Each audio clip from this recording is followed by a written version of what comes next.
All right, well, today's lesson should be mostly review because today we're going to be talking about slope and equations of parallel lines. And you should have already learned slope back in your algebra class, along with how to do slope-intercept form, y equals mx plus b. So if you don't know how to do any of those things, just a quick review.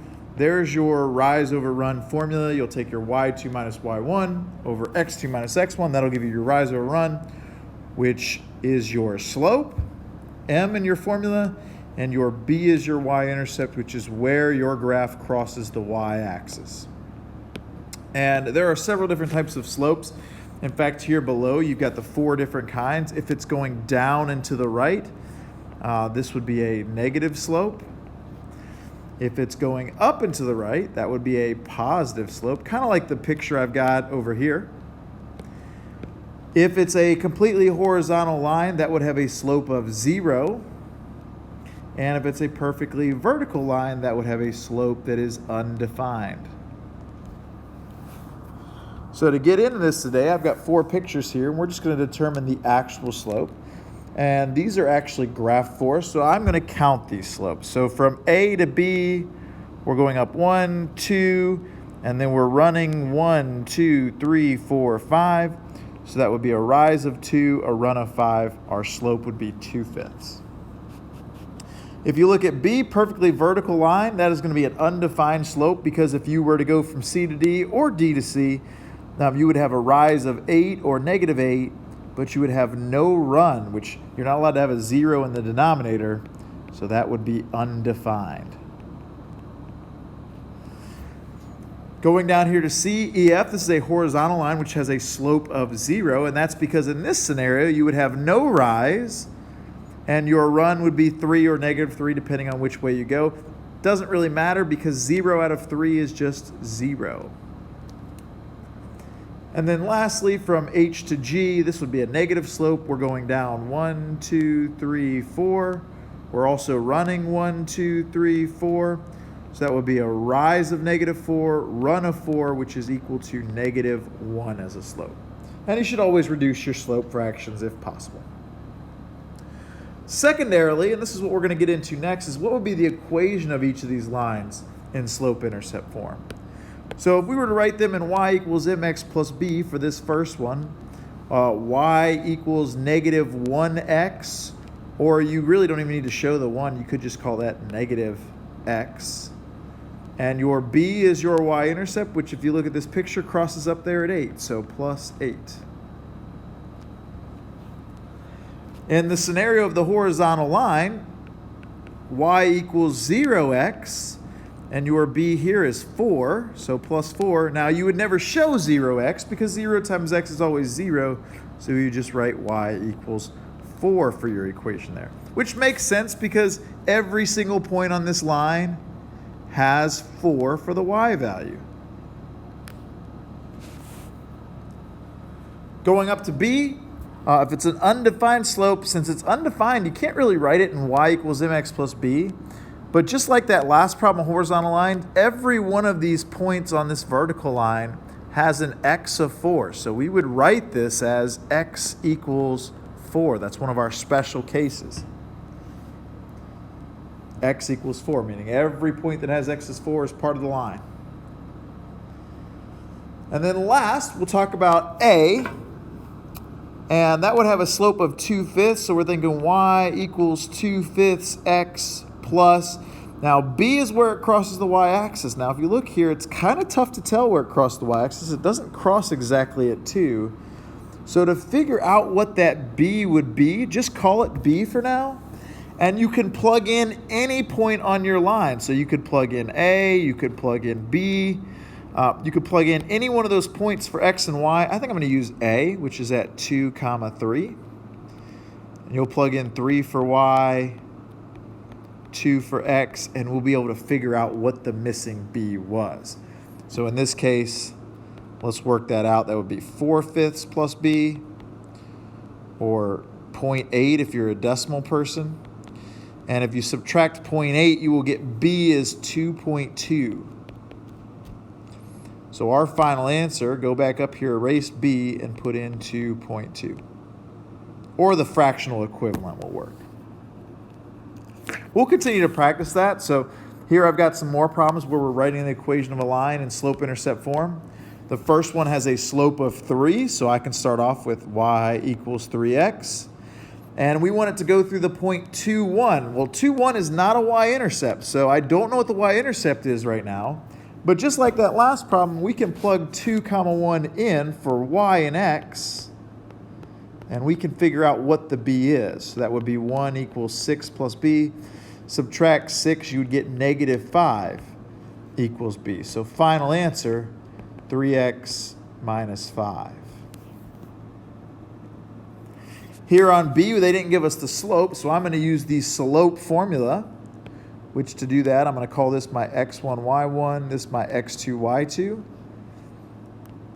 Slope equals y2 minus y1, so 2 minus 4, over negative 1 minus 0. That would be negative 2 over negative 1, which is equivalent to positive 2. So my slope is 2. So I'm thinking about in my equation, y equals 2x. And then this is a y-intercept. So I can just put in plus 4 for my y-intercept there.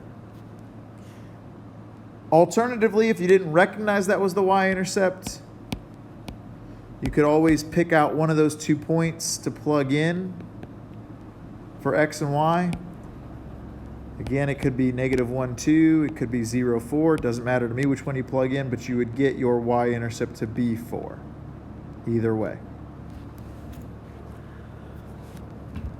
Next one, C, the line with an x-intercept of 2, which means that's a coordinate point. That's 2, 0. And a y-intercept of 3, that's 0, 3 is a coordinate point. So the one thing we're missing here is slope.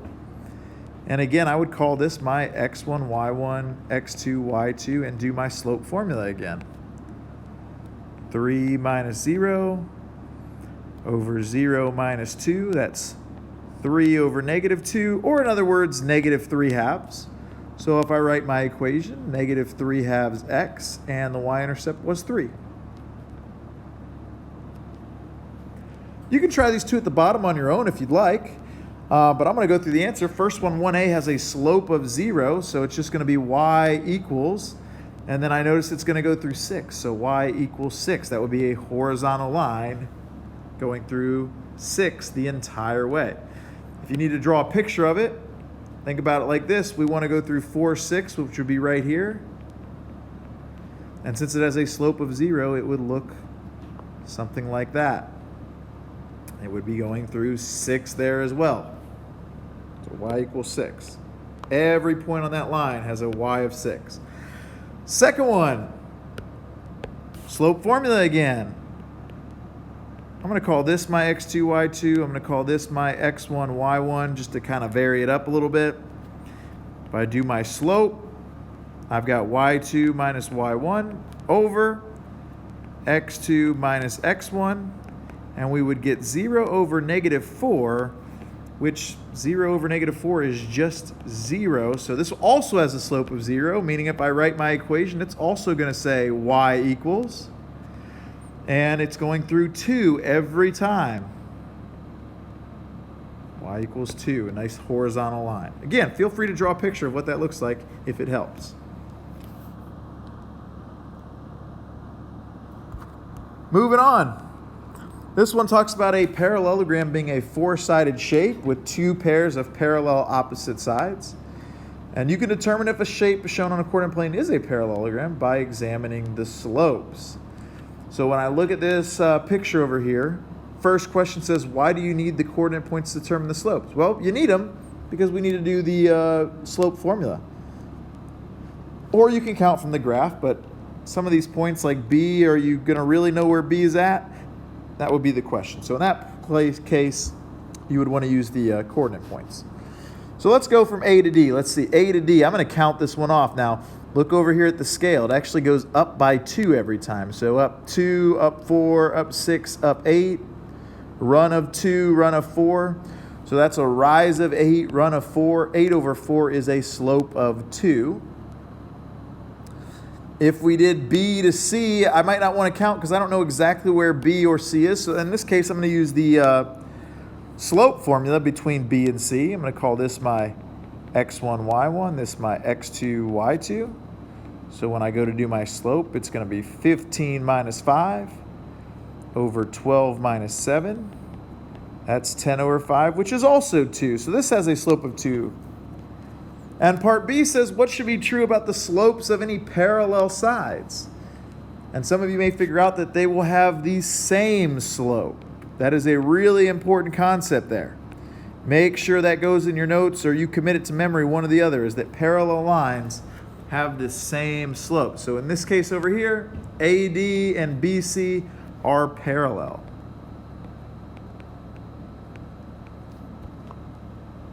Now we can check the other sides if you'd like. We can see if those are parallel, because to be a parallelogram you got to have two pairs of parallel opposite sides. Right now we only have one. So let's see, I'm going to count this one down. This one goes down 2, down 4, and then down 5, and then over 2 and 3. So down 5 and over 3 for that one. D to C goes down 2, not quite 4, so down 2, down 3, and then over 2, 4. So that would be down 3 over 4. They do not have the same slope, meaning they're not parallel. So this is not even a parallelogram. This is actually just a quadrilateral. And then last question says, examine the lengths of DA and BC. Is it necessary that the two segments be of equal length or be located near each other on the coordinate plane to be parallel? And the answer to that is no. They can be as far away as they want. As long as they have the same slope, they're going to be parallel, meaning they'll never run into each other. And the size doesn't matter. They can be big, small. They do not have to be the same size to be parallel. In fact, in this picture over here, BC is a little bit longer than AD, and they're still parallel. So that is fine.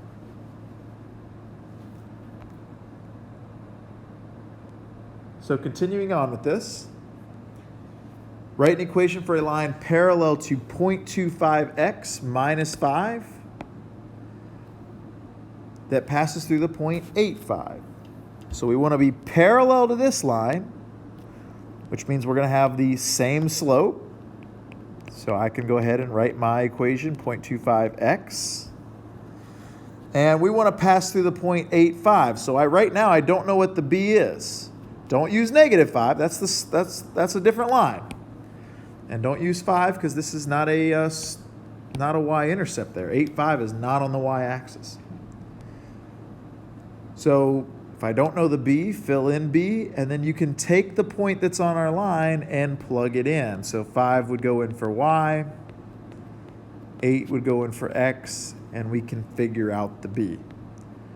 5 equals 2 plus B, subtract 2, you get 3 equals B. So final answer, y equals 0.25x, that'll make it parallel, and RB is 3, which will make it go through 8,5. In fact, I can even draw this for you. 0.25 is really 1/4, so you think you start here at 3 on the y-axis because that's your y-intercept. Go up 1 and over 4. Go up 1 over another 4 if you'd like. 1, 2, 3, 4. I'm kind of running out of room there, but it goes about right there. Or you can go down 1 and left 4. And what you're going to get is you're going to get a nice line. That's not very straight. Let's try that again.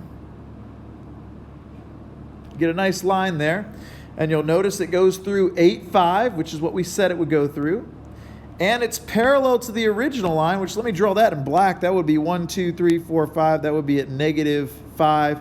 That's also going to have the same slope.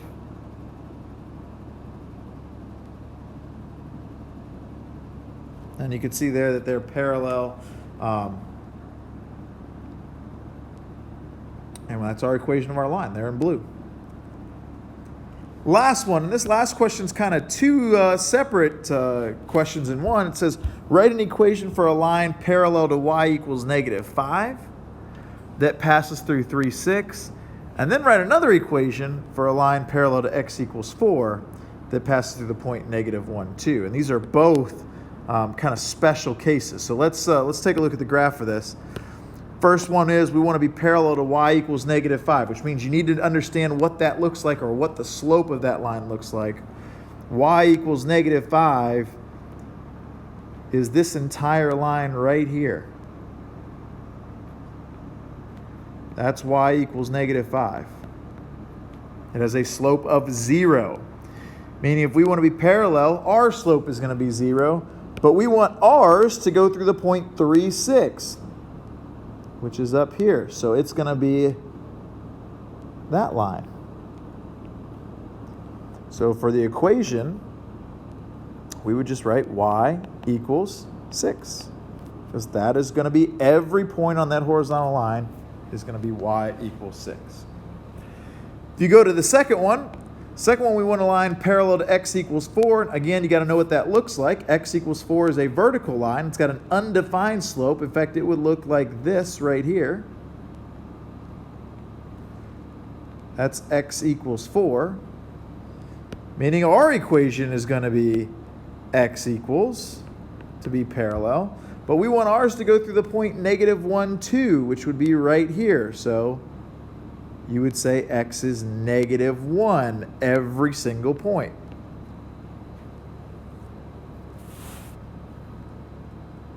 So hopefully that's starting to click. Again, most of this should be review.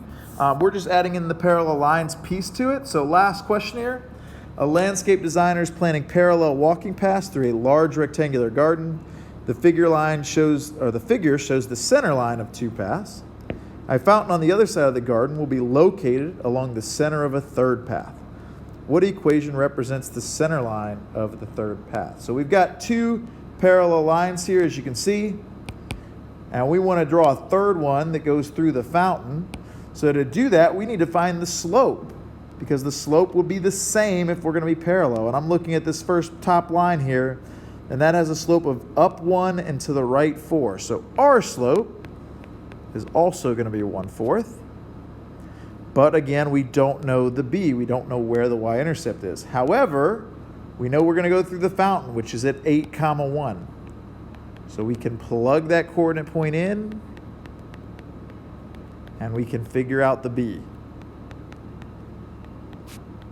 Subtract 2, you get -1 as b. So final answer, y equals 1/4 x minus 1. And I'll draw it just to show you that it's parallel and it goes through a fountain, but it would be down here at -1. That would be your y-intercept. Up 1 over 4.